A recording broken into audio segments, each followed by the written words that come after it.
Welcome back. Programme के इस हिस्से में 2 से 3 चीज़ों पर बात करेंगे। एक तो हम बाबर आजम के हवाले से सो बात कर ही रहे हैं, लेकिन साथ में अभी एशिया कप और उससे पहले एक ट्राई सीरीज़ है और उस सीरीज़ में अफगानिस्तान, यूएई और पाकिस्तान के दरमियान ये सीरीज़ होनी है।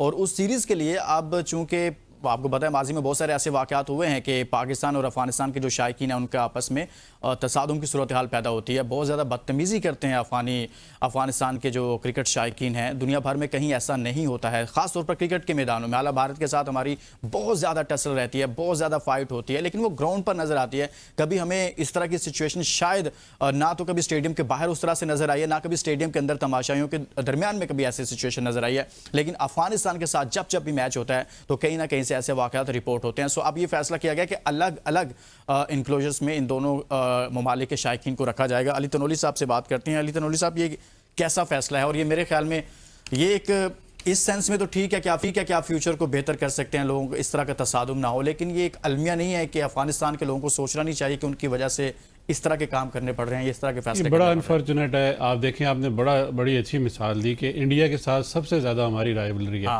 और आप देखें कि जब वो मैच ख़त्म होता है तो वही जो हमारे क्राउड हैं जो इंडिया पाकिस्तान के, वो आपस में बिल्कुल घुल मिल रहे होते हैं, उसको सेलिब्रेट करते हैं। कोई पाकिस्तान की जर्सी पहन के आया है, कोई इंडिया की जर्सी पहन के आया है। तो ये जो क्रिकेट है ना, आप इसका मतलब है कि आप क्रिकेट एंजॉय या स्पोर्ट्स एंजॉय करने नहीं आते। इसका मतलब है आपके अंदर कोई गुस्सा है, तो आप उसको, कोई बुग्ज है, उसको सामने रख के। हमें तो शायद इनका बुग्ज भी समझ नहीं आता कि जबकि आप देखें पूरे पाकिस्तान ने उनको दिल खोल के उनको रिफ्यूजीज़ के तौर पे एक्सेप्ट किया। पाकिस्तान सबसे बड़ा मुल्क था जिन्होंने रिफ्यूजी को कवर किया। उसके अलावा अफगानिस्तान की यहाँ शायद 3 नस्लें हमने पाकिस्तान ने उनको परवान चढ़ाया। उन्होंने क्रिकेट यहाँ पे सीखी, उनके कोचेज़ पाकिस्तानी हैं, या पूरा जो सिस्टम है वो पाकिस्तान का एक स्ट्रक्चर बना के हमने दिया, और पूरा एक सिस्टम।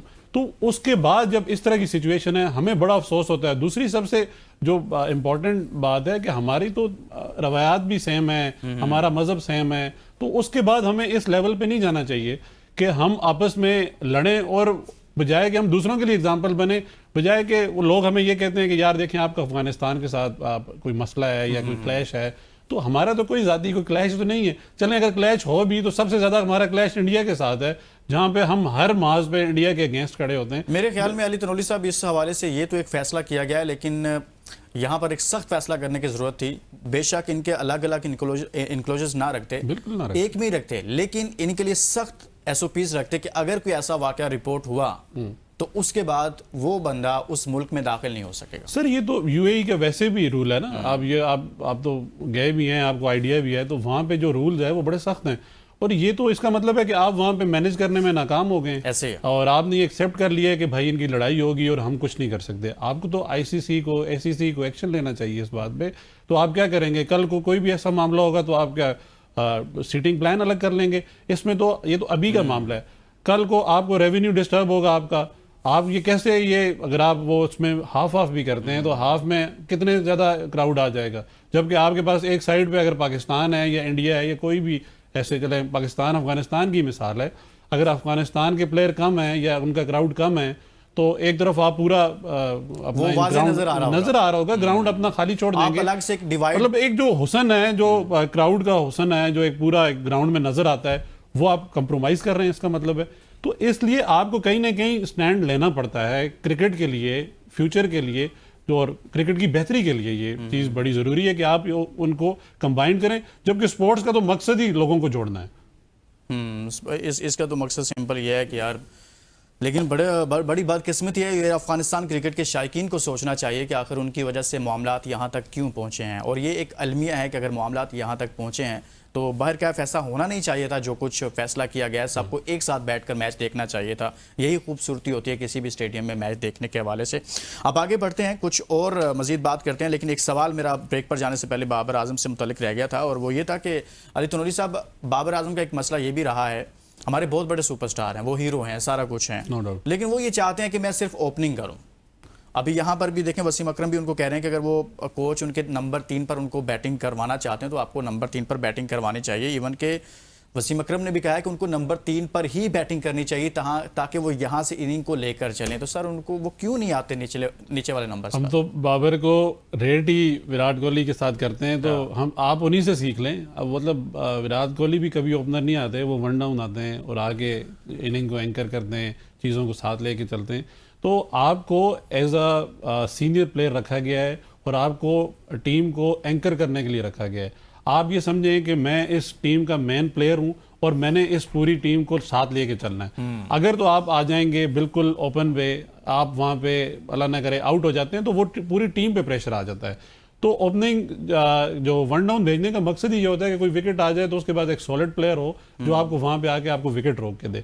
तो बाबर को तो मुझे पता नहीं ये समझ क्यों नहीं आती कि उनके अपने लिए भी बेहतर है। शुरू में जब नई बॉल आती है, पिच की कंडीशंस आपको नजर आ जाती हैं, बॉल की मूवमेंट समझ आ जाती है कि बॉल कैसे रिफ्लेक्ट कर रही है, तो वो ज़्यादा बेहतर होता है एक वन डाउन प्लेयर के लिए कि वो जाए और उसको उसी लिहाज से खेले, बजाय कि आप ओपनर जाएंगे तो उसमें अनफॉर्चुनेट होता है कि कोई बॉल आपको नया बॉल उसकी इन स्विंग है, आउट स्विंग है, वो नहीं पता चलती, उसका पेस का बाउंस नहीं पता चलता।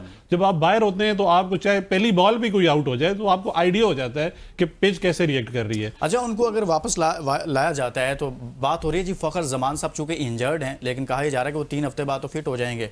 अगर वो 3 हफ्ते बाद फिट हो जाते हैं तो फिर आप क्या समझते हैं कि फ़खर जमान को वापस नहीं लेना चाहिए? अभी तो बात चल रही है फ़खर जमान की रिप्लेसमेंट। ये तो अभी जो ये पूरी, मुझे तो लगता है ये पूरी स्पेकुलेशन है, क्योंकि फ़खर जमान जो आपने अभी बात की वो फिट हो जाएंगे 3 हफ्ते में। 3 हफ्ते के बाद वो एशिया कप भी खेल सकते हैं, वर्ल्ड कप भी खेल सकते हैं।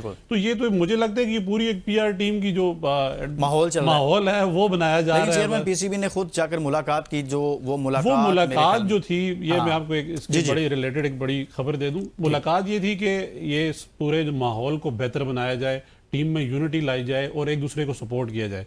आपने देखा होगा अभी रिसेंट पास्ट में ये बातें चल रही थी, टीम में यूनिटी नहीं है, एक दूसरे के साथ इनकी बनती नहीं है, जिसमें शाहीन शाह अफरीदी, बाबर आजम, मोहम्मद रिजवान के ये सीनियर प्लेयर जो हैं, इनकी आपस में यूनिटी नहीं है। तो मोहसिन नकवी ने इनको जो बिठा के बात की है कि अभी जो फ्यूचर में बड़े इवेंट्स आ रहे हैं, आपको एक दूसरे को सपोर्ट करना है, आपने यूनिटी कायम रखनी है, आपने जो टीम के अंदर का माहौल है वो ख़राब नहीं करना।